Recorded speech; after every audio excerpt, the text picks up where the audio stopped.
particles is performing uniform circular motion, have angular momentum, has angular momentum L हो र if its angular frequency omega लेख्छौं हामी is if its angular frequency is doubled हो kinetic energy is half हो then new angular momentum यानी पहिली angular momentum I L मान्दिने angular momentum लाई हामी L ले डिनोट गर्छौं linear momentum लाई P ले डिनोट गर्थ्यौ ओके र angular momentum L पहिलीको जति बेला ओमेगा angular frequency र angular velocity ओमेगा छ र kinetic energy k छ भन्दिने हो र new angular momentum जुन L dash आउँछ त्यो कति हुन्छ जब angular frequency आधा डबल गर्दिएछ र kinetic energy आधा गर्दिएछ त्यो kinetic पहिलेको kinetic भन्दा आधा angular momentum डबल गर्दिएछ अब यो new angular momentum कति आउँछ पहिले हेर्ने angular momentum is equal to angular momentum हेर्नु किनकि हामीले kinetic energy र angular momentum को रिलेसन छ त त्यो पहिले निकाल्नु kinetic energy in a rotational motion कति हुन्छ kinetic energy in a rotational motion हुन्छ half moment of inertia into omega को स्क्वायर हो जस्तै half mv स्क्वायर लेख्छौ नि kinetic energy of particles in translational motion हो के कति लेख्छौ half mv स्क्वायर र हामी रिलेट गर्छौ नि जब त्यो रोटेशनल र ट्रान्सलेशनल लाई हामी के भन्छौ मास र ट्रान्सलेशनल मोशन को मास र मोमेन्ट अफ इनर्शिया एनालोगस हो र भेलोसिटी र ओमेगा के छ एनालोगस हो त्यसै हाफ एम v स्क्वायर लेख्ने हो त्यो यसलाई हामी के लेख्न सक्छौं हाफ मोमेन्ट अफ इनर्शिया छ के अब हेर्नु ओमेगा ले कति लेख्न सक्छौं omega by omega into omega लेख्न सक्छौं पहिले हेर्नु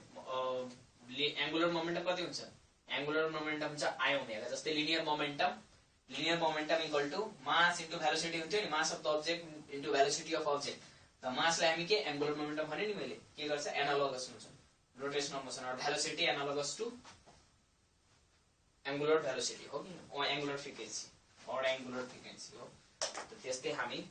L ओमेगा लेख्यो त L ओमेगा लाई हामी के लेख्न सक्छौं अब मतलब I ओमेगा लाई के लेख्न सक्छौं मोमेन्ट अफ इनर्शिया र एंगुलर फ्रिक्वेन्सी लाई के लेख्न सक्छौं एंगुलर मोमेन्टम हो र angular momentum omega by 2 kinetic energy हो अब हेर्नु पहिलीको अब यसलाई हामी के लेख्न angular momentum equal to 2k by omega लेख्न सक्छौं हो त यसको एंगुलर मोमेन्टम कति हुन्छ 2k काइनेटिक एनर्जी के छ भने 2k बाइ ओमेगा र यसको कति हुन्छ angular momentum equal to L dash equal to 2 kinetic energy कति k बाइ 2 ओके र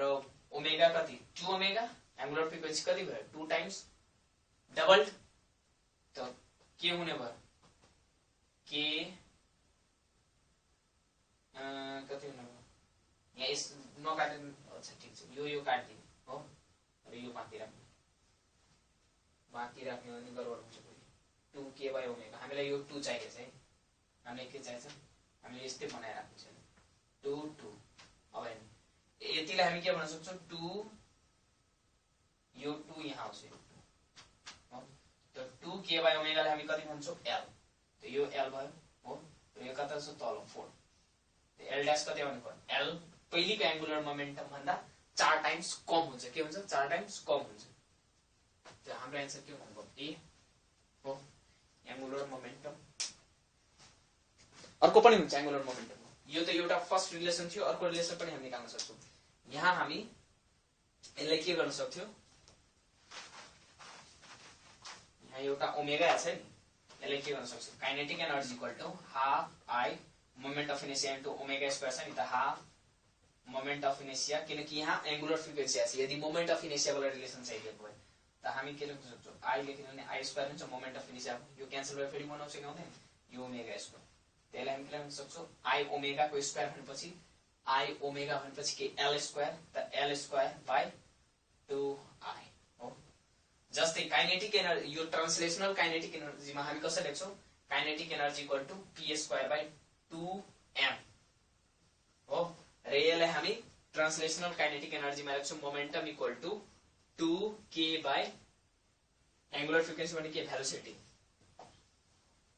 यदि मोमेन्ट अफ इनेर्सिया भेलोसिटी र काइनेटिक एनर्जी को रिलेसन यो के भन्नु भयो kinetic energy moment of inertia र मास को relation kinetic energy angular momentum यो के भन्नु भयो मोमेन्ट अफ इनेर्सिया यो linear momentum angular momentum linear kinetic energy kinetic दुवै काइनेटिक रोटेशनल काइनेटिक एनर्जी यो ट्रान्सलेशनल काइनेटिक एनर्जी दुवैलाई मैले के ले डिनोट गरेको हो यो थियो रिलेसन्स अब